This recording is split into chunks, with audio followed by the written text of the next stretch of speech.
മണ്ട കമന്റ് ബോക്സിലേക്ക് എല്ലാവർക്കും സ്വാഗതം. മണ്ട കമന്റ് ബോക്സിൽ ആദ്യത്തെ കമന്റ് അനുരാഗ് VR എന്ന ആളുടെയാണ്. ബ്രോ, ഈ സ്പീക്കർ സാധാരണ പബ്ലിക് അഡ്രസ് അല്ലാത്ത ആമ്പിൽ കൊടുക്കാമോ? അടുത്ത മണ്ട കമന്റ് ബോക്സിൽ പറയുമെന്ന് പ്രതീക്ഷിക്കുന്നു. അപ്പോൾ ഈ സ്പീക്കർ എന്ന് ഉദ്ദേശിച്ച ഏതാണെന്ന് വെച്ചാൽ അത് അഹോജയുടെ ആ MB200 എന്നുള്ള ആ മോഡൽ സ്പീക്കറാണ്. അപ്പോൾ അത് സാധാരണ ആമ്പിൽ കൊടുക്കാൻ പറ്റുമോ എന്ന് വെച്ചാൽ പറ്റും. ഏത് ആമ്പിലും ഏത് സ്പീക്കറും കൊടുക്കാം. പക്ഷേ ഈ അഹൂജയുടെ സ്പീക്കർ കൊടുക്കുമ്പോൾ നമ്മളതിനകത്ത് ആ ഒരു ഹൈ സെൻസിറ്റിവിറ്റി, ഹൈ ഗെയിൻ ഉള്ള ടൈപ്പ്, നല്ല ആംപ്ലിഫയർ, നല്ല ഗെയിൻ ഉള്ള ടൈപ്പ് ആണെങ്കിൽ മാത്രമേ അതിനകത്ത് മറ്റേതെങ്കിലും തരം ആമ്പിൽ കൊടുക്കുമ്പോൾ അതിന് യഥാർത്ഥ അഹൂജയുടെ എഫക്റ്റ് കിട്ടുള്ളൂ. 97 dB സെൻസിറ്റിവിറ്റി ഉള്ള സ്പീക്കർ, ആ 200 വാട്ട്സ് RMS ഉള്ള സ്പീക്കർ, അതതിൻ്റെ യഥാർത്ഥ ഔട്ട്പുട്ട് തരണമെങ്കിൽ നല്ല ഗെയിനും നല്ല എഫിഷ്യൻസിയുള്ള ആംപ്ലിഫയർ കൊടുക്കണം. അതല്ല ഒരുപാട് ലോസ് ഉള്ള ഒരു ആംപ്ലിഫയർ ആണെങ്കിൽ നമുക്ക് പ്രതീക്ഷിച്ചേ കിട്ടില്ല. അപ്പോൾ അതുകൊണ്ടാണ് അതിന് അഹൂജയുടെ amp high gain, high efficiency, high efficient ആണ് ആ അഹൂജയുടെ തന്നെ ആമ്പ് വരുന്നത്. അതുകൊണ്ടാണ് അവർക്ക് ആ രണ്ടും മാച്ച് ചെയ്യുമ്പോൾ കൃത്യമായ നല്ല രീതിയിലുള്ള ഔട്ട്പുട്ട് കിട്ടുന്നത്. കൊടുക്കാം നമുക്ക് 2030 ICയിലോ 4440 4 മോസ്ഫെറ്റിലോ 2 ട്രാൻസിസ്റ്ററിലോ ഏതിൽ വേണമെങ്കിൽ നമുക്ക് കൊടുക്കാം. ഒരു കുഴപ്പമില്ല, പാടും. പക്ഷേ നമ്മൾ എന്താണോ അതിൽ നിന്ന് പ്രതീക്ഷിക്കുന്നത് അത് ചിലപ്പോൾ വന്നില്ല എന്ന് വരും. അടുത്ത കമൻറ്റ് സുമേഷ് KV എന്നാളുടെയാണ്. ചേട്ടാ, കമ്പ്യൂട്ടർ പവർ സപ്ലൈ വെച്ച് ഉപയോഗിക്കാൻ പറ്റിയ ഒരു സബ്വൂഫർ ബോർഡ് പറഞ്ഞു തരുമോ? അപ്പോൾ കമ്പ്യൂട്ടർ സപ്ലൈ എന്ന് പറയുമ്പോൾ അത് 12 വോൾട്ട് ആണല്ലോ നമ്മൾ ഉപയോഗിക്കുന്നതിന്. കമ്പ്യൂട്ടർ സപ്ലൈൻ്റെ 12 വോൾട്ട് എടുത്താണ് നമ്മൾ ആമ്പുകൾ ഉപയോഗിക്കുന്നത്. അപ്പോൾ അതിൽ 12 വോൾട്ട് ഡയറക്റ്റ് പ്ലേ ആവാൻ, അതായത് ഇൻവേർട്ടിംഗ് ഇല്ലാതെ, അതായത് ഇപ്പോൾ വോൾട്ടേജ് ബൂസ്റ്റ് ചെയ്യാതെ, ഇപ്പോൾ 24, 27, 34, 35 അങ്ങനെ ഏതിലേക്കെങ്കിലും കയറ്റാതെ ഡയറക്റ്റ് ഉപയോഗിക്കാൻ പറ്റിയ ബോർഡാണെങ്കിൽ അത് സെപ്പറേറ്റ് ചോദിക്കണം. അതല്ല നിങ്ങൾക്ക് ഏത് ബോർഡ് ഉപയോഗിക്കാം.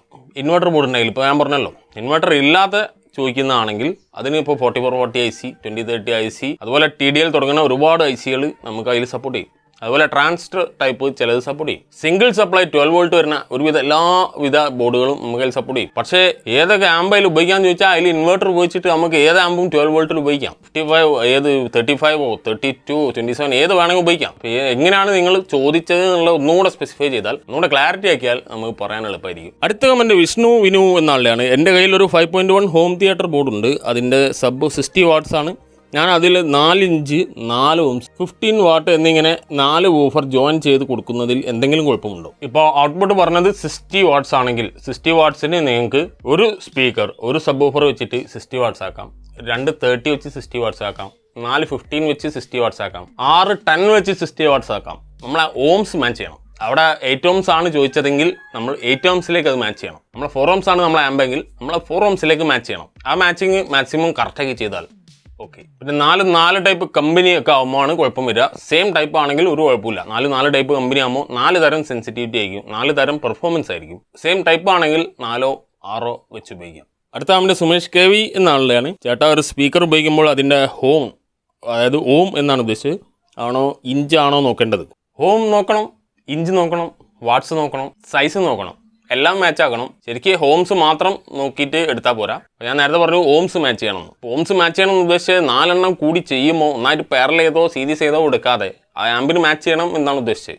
അല്ലാതെ ഓംസ് മാച്ച് ചെയ്താൽ ഏത് സ്പീക്കറും കൊടുക്കുക എന്നുള്ള ഉദ്ദേശിച്ചത്. അപ്പോൾ ഇതിൽ ആ ഓംസ് ആണോ നോക്കേണ്ടതെന്ന് ചോദിച്ചാൽ ഓംസും നോക്കണം, പേപ്പർ ക്വാളിറ്റി നോക്കണം, കോയിൽ ഏതാ നോക്കണം, മാഗ്നറ്റ് ടൈപ്പ് നോക്കണം, ഫ്രെയിം സൈസ്, ഫ്രെയിം ടൈപ്പ് നോക്കണം. അത് നമ്മൾ അങ്ങനെ സ്പെസിഫൈ ചെയ്ത് സെലക്ട് ചെയ്ത് എടുക്കുകയാണെങ്കിൽ ഇതൊക്കെ നോക്കണം. നമുക്ക് ഓംസും എല്ലാം മാച്ച് ചെയ്യണം. കറക്റ്റ് അല്ലെങ്കിൽ ഏതെങ്കിലും ഒരു സൈഡ് ലാഗായി കിടക്കും. എഫിഷ്യൻസി പോരെങ്കിൽ സൗണ്ട് കുറയും, വാട്ട്സ് പോരെങ്കിൽ പതറും, വാട്ട്സ് കൂടിയാലും പതറും. ഓംസ് മാച്ച് ആയില്ലെങ്കിൽ ആമ്പ് ഹീറ്റ് ആവും, ഓംസ് കുറഞ്ഞാലും മറ്റത് ഹീറ്റ് ആവും. അങ്ങനെ ഓരോ തരത്തിൽ ഒരു പ്രശ്നം വരും. അപ്പോൾ എല്ലാം മാച്ച് ചെയ്യുന്നതാണ് ഏറ്റവും നല്ലത്. വീണ്ടും നമ്മൾ അഹൂജയുടെ പറ്റിയുള്ള ഒരു സംശയമാണ്. അപ്പോൾ ശ്രീഹരി M എന്നാളാണ് ചോദിച്ചത്, ഇത് സബ്വൂഫറായി യൂസ് ചെയ്യാൻ പറ്റുമോ എന്ന് ചോദിച്ചിട്ടുണ്ട്. അതായത് MB200 എന്നിവിടെ ഉദ്ദേശിക്കുമ്പോൾ അത് 200 വാട്ട്സ് MB എന്ന് പറയുന്നത് മിഡ് ബേസ് എന്നാണ് ഉദ്ദേശിക്കുന്നത്. അതിൽ നമ്മൾ ഫുൾ റേഞ്ച് സ്പീക്കർ എടുക്കുകയാണെങ്കിൽ നമുക്ക് ഇതിൻ്റെ കൂടെ തന്നെ ആഡ് ചെയ്തിട്ട് വേണമെങ്കിൽ കണക്ട് ചെയ്യാം. അതേസമയം ബേസ് എടുക്കുകയാണെങ്കിൽ ഇതിൻ്റെ കൂടെ തന്നെ ആഡ് ചെയ്ത് കണക്ട് ചെയ്യാം. അപ്പോൾ അവിടെ 2-3 കാറ്റഗറി വന്നില്ലേ, ഒന്ന് ഫുൾ റേഞ്ച്, ഒന്ന് മിഡ് ബേസ്, ഒന്ന് ബേസ്. ബേസ് എന്ന് പറയുമ്പോൾ ലോ ഫ്രീക്വൻസിയാണ്. അത് ഈ ടൈപ്പ് അല്ല സ്പീക്കർ, വ്യത്യാസമുണ്ട് സ്പീക്കർ. ഈ സ്പീക്കർ ടൈപ്പ് കാണുമ്പോൾ ഏകദേശം ഇതുപോലെ ഇരിക്കുമെങ്കിലും പക്ഷേ അതിൻ്റെ ഫ്രെയിമും മാഗ്നറ്റും കോയിലും പേപ്പറൊക്കെ വ്യത്യാസമുണ്ട്. അപ്പോൾ ഇത് സബ്ബായിട്ട് ഉപയോഗിച്ചാൽ നിങ്ങൾക്ക് ചെറിയ വാട്ട്സിലൊക്കെ വെച്ചിട്ട് ജസ്റ്റ് ലൈറ്റായിട്ട് റൂമിലൊക്കെ വെക്കാൻ വേണ്ടിയിട്ട് ബേസ് ഒരു ഫീൽ കിട്ടും. പക്ഷേ നിങ്ങൾക്ക് അതിനകത്ത് ലോ ബേസ്, അതായത് ഇതിൻ്റെ സെൻസിറ്റിവിറ്റി ഇതിൽ ഉദ്ദേശിച്ചത് എത്രയാണെന്ന് വെച്ചാൽ 45 ഹെർട്സ്, 45 ഹെർട്സിൻ്റെ ആ ഒരു അറൗണ്ടിന് മേലോട്ടുള്ളത് മാത്രമേ നിങ്ങൾക്ക് കിട്ടുള്ളൂ. അതിൻ്റെ താഴോട്ടുള്ള ഒരു 30 അതൊക്കെ പ്രതീക്ഷിക്കുകയാണെങ്കിൽ കിട്ടില്ല. അതിന് നമുക്ക് അതിൻ്റെ ബേസ് സ്പീക്കർ തന്നെ ഉപയോഗിക്കണം. അഹൂജയുടെ ബേസ് ഉണ്ട്, അത് വാങ്ങി ഉപയോഗിക്കാം. ഇത് മിഡ് ബേസ് ആണ്. അത് പ്രത്യേകം ശ്രദ്ധിക്കുക. ആ കോഡിന് മുകളിൽ എഴുതിയ തന്നെ MB എന്ന് ഉദ്ദേശിച്ച് മിഡ് ബേസ് എന്നാണ്. അപ്പോൾ അത് നമ്മൾ വേണ്ടത് സെലക്ട് ചെയ്ത് വാങ്ങി അതിൻ്റെ ആവശ്യത്തിന് ഉപയോഗിക്കുന്നതാണ് ഏറ്റവും നല്ലത്. അടുത്ത നമ്മുടെ പ്രകാശ് കുമാർ എന്നാളുടെയാണ് 8 ഇഞ്ച് സബ്വൂഫർ സ്മൂത്ത് ബേസ് വാങ്ങാൻ നല്ലത് സ്വീറ്റൺ ആണോ? സ്വീറ്റണിൽ 8 ഇഞ്ച് സ്മൂത്ത് ബേസ് കിട്ടും. JBL 12 ഇഞ്ചിൽ സ്മൂത്ത് ബേസ് കിട്ടും. ക്യാപിറ്റലിൽ സ്മൂത്ത് ബേസ് കിട്ടും. ഇൻഫിനിറ്റി 12 ഇഞ്ചിൽ സ്മൂത്ത് ബേസ് കിട്ടും. ഇനി ഏതാളുള്ളത് ഒരു കോമൺ ആയിട്ട് നാട്ടിൽ കിട്ടുന്ന ഇനിയിപ്പോൾ അവാർഡ് എടുത്താൽ സ്മൂത്ത് ബേസ് കിട്ടും. സ്മൂത്ത് ബേസ് വരുന്ന എവിടുന്ന നമുക്കൊരു സാധാരണ സബ്വൂഫർ കൊടുത്തു എന്ന് വെച്ചു, അതിലൂടെയും സ്മൂത്ത് ബേസ് കിട്ടും. പക്ഷേ അതിൽ ആ സ്മൂത്തായ സിഗ്നൽ നമ്മൾ ഉണ്ടാക്കി കൊടുക്കണം. നമ്മളതിൽ ഫിൽറ്റർ ചെയ്ത് സ്മൂത്ത് ആക്കുമ്പോൾ സ്മൂത്ത് ബേസ് കിട്ടും. നമ്മളത് ഫിൽറ്റർ മറ്റൊരു തരത്തിൽ മാറ്റം വരുത്തി ഹാർഡാക്കുമ്പോൾ ഹാർഡ് ബേസ് കിട്ടും. നമുക്ക് അങ്ങനെ ഏത് തരം ബേസും നമുക്ക് നമ്മൾ ആമ്പിൽ ആൾട്ടർ ചെയ്തുണ്ടാക്കാം. സബ്വൂഫർ ആൾട്രേഷൻ എന്ന് പറഞ്ഞൊരു വീഡിയോ ചെയ്തിട്ടുണ്ടായിരുന്നല്ലോ, സബ്വൂഫർ ബോർഡ്, അതായത് ഫിൽറ്റർ ബോർഡ് ആൾട്രേഷൻ. അപ്പോൾ അതിനകത്ത് വരുന്നത് ഒരു മിഡ് ഫ്രീക്വൻസി മിഡ് ബേസ് കിട്ടുന്ന രൂപത്തിൽ, അതിൻ്റെ ഒരു അറൗണ്ട് കിട്ടുന്ന രൂപത്തിലാണ് അവർ ഓൾറെഡി ചെയ്ത് വരുന്നത്. അത് നമ്മൾ കൊണ്ടുവന്ന് ആൾട്ടർ ചെയ്ത് നമ്മളത് മിഡ് അല്ല വളരെ ലോയിലേക്ക് കിട്ടുന്ന രൂപത്തിൽ നമ്മൾ അത് ആൾട്ടർ ചെയ്തിട്ടാണ് നമ്മൾ സ്മൂത്ത് ബേസ് ഉണ്ടാക്കുന്നത്. ഇപ്പോൾ JBL 12 ഇഞ്ച് ഇവിടെ വന്നത് സ്മൂത്ത് ഇല്ലാതെ വളരെ ഹാർഡായിട്ട് പതറിയും കൊണ്ട് വന്നത് നമ്മളിവിടെ ആൾട്ടർ ചെയ്ത് സബ്വൂഫർ ഫിൽറ്ററിന് മുകളിൽ മാറ്റം വരുത്തിയിട്ട് ആണ് അത് സ്മൂത്താക്കി കൊടുത്തത്. അപ്പോൾ അത് സ്മൂത്താക്കാൻ വേണ്ടി അതിനകത്ത് സബ്വൂഫറോ ബോക്സോ പവർ ഔട്ട്പുട്ട് ബോർഡോ ഒന്നും മാറ്റിയില്ല, ട്രാൻസ്ഫോമർ മാറ്റിയില്ല. നമ്മൾ ജസ്റ്റ് ആ ഫിൽറ്റർ സെക്ഷനാണ് പണിയെടുത്തത്. അപ്പോൾ അവിടെ നമുക്ക് സ്മൂത്ത് ചെയ്യാൻ പറ്റും, സ്വീറ്റനായാലും ഏത് തന്നെ ആയാലും ശരി. അടുത്ത comment Titan FF gaming YT യൂട്യൂബിൽ നിന്നാണ് ഉദ്ദേശിച്ച്. ചേട്ടാ കാർ സീരോ ബൈക്ക് ബാറ്ററി വെച്ച് വർക്ക് ചെയ്യുന്നുണ്ട്. 5 ആമ്പ് 12 വോൾട്ട് ട്രാൻസ്ഫോമർ അതിൻ്റെ ഒപ്പം വെച്ചാൽ ചാർജ് ആവില്ലേ എന്നാണ് ചോദിച്ചത്. അപ്പോൾ ബൈക്ക് ബാറ്ററി ചാർജ് ആവില്ലേ എന്ന്? തീർച്ചയായിട്ടും ചാർജ് ആവും. നമ്മൾ ഡയറക്റ്റ് ഇപ്പോൾ ഇതൊരു 12 വോൾട്ട് ബാറ്ററിയാണ്. ഈ ബാറ്ററിയിലേക്ക് നമ്മൾ ഒരു കാർ ആമ്പ് കൊടുക്കുക എന്ന് വിചാരിക്കുക. അപ്പോൾ ഇന്ന് ബാറ്ററി ഡ്രെയിൻ ചെയ്തിട്ട് ആ കാർ ആമ്പ് വർക്ക് ചെയ്യും. അതേസമയം ഇതിലേക്ക് നമ്മൾ 12 വോൾട്ട് ചാർജിങ് ലെവൽ ഒരു ട്രാൻസ്ഫോമർ കൊടുക്കുകയാണെങ്കിൽ അത് ഡയറക്റ്റ് പവേർഡ് ആക്റ്റീവ് ഈ ബാറ്ററി ഇല്ലാതെ വർക്ക് ചെയ്യുന്ന രൂപത്തിൽ, അതായത് കറണ്ട് ഉള്ളപ്പോൾ വർക്ക് ചെയ്യുന്ന രൂപത്തിൽ അത് ആ കറണ്ട് ഉപയോഗിച്ച് വർക്ക് ചെയ്യും, കൂടെ ഇത് ചാർജ് ആവുകയും ചെയ്യും. അപ്പോൾ അവിടെ ഒരു ആംബിയർ ലോസ് വളരെ കുറവായിരിക്കും. കാരണം എല്ലാം കൂടി സപ്പോർട്ടിങ് ആയിട്ട്, അതായത് ബാറ്ററിയും ട്രാൻസ്ഫോമറും കൂടി സപ്പോർട്ട് ചെയ്തിട്ട് പവർ ആമ്പ് നല്ല സൂപ്പറായിട്ട് വർക്ക് ചെയ്യും. അപ്പോൾ അത് കാരണങ്ങൾ കുറേ ഉണ്ട് അതിൻ്റെ ശാസ്ത്രീയമായിട്ട് പറയുമ്പോൾ, അത് വേറെ കാര്യം. പക്ഷേ അങ്ങനെ കൊടുത്താൽ അത് ചാർജ് ആവും. പക്ഷേ ഇതിന് ചാർജിങ് ലെവൽ നിങ്ങളിപ്പോൾ എത്ര സമയം ഉപയോഗിക്കും എന്നുള്ളത് പോലെയാണ്.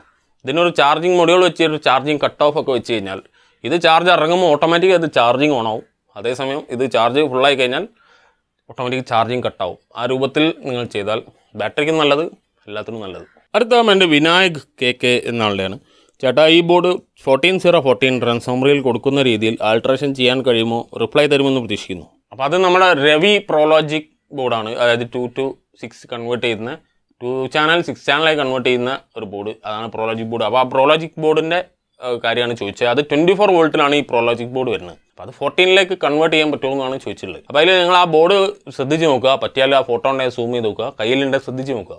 അതിൻ്റെ മുകളിൽ ആ പവർ സപ്ലൈയുടെ ഇൻപുട്ടിൽ 2 സെനർ ഡയോഡ് കാണാം. ഈ 2 സെനർ ഡയോഡ് അതിൽ കാണുന്നത് 12 വോൾട്ട് സെനറാണ്. അപ്പോൾ നമ്മളവിടെ 24 കൊടുക്കുമ്പോൾ റെഗുലേറ്റ് ചെയ്ത് 12 ആക്കാനുള്ള ഓപ്ഷൻ, അതാണ് സെനർ ഡയോഡ് റെഗുലേറ്റർ വെച്ചിട്ടുള്ളത്. 24 കൊടുത്താൽ 12 ആക്കിയിട്ടാണ് ICക്ക് പോകുന്നത്. അതേസമയം നിങ്ങൾ 18 കൊടുത്താലും അത് 12 ആക്കും, നിങ്ങൾ 14 കൊടുത്താലും അത് 12 ആക്കും. അപ്പോൾ അതുകൊണ്ട് ആ പ്രശ്നം വരുന്നില്ല. 14 ഡയറക്റ്റ് അതിൽ കൊടുക്കാം. 24ക്ക് മേലെ കൊടുക്കുമ്പോൾ ആ റെഗുലേറ്ററിന് കൊടുത്തിട്ടുള്ള സെനറിന് കൊടുത്തുള്ള റെസിസ്റ്റർ മാറ്റം വരുത്തേണ്ടി വരും. 24ൻ്റെ താഴെ 24 എത്രയും കൊടുക്കുക, ഒരു കുഴപ്പമില്ല. അത് കറക്റ്റായിട്ട് റെഗുലേറ്റ് ചെയ്തിട്ട് ബോർഡിന് സപ്ലൈ ഉള്ളൂ.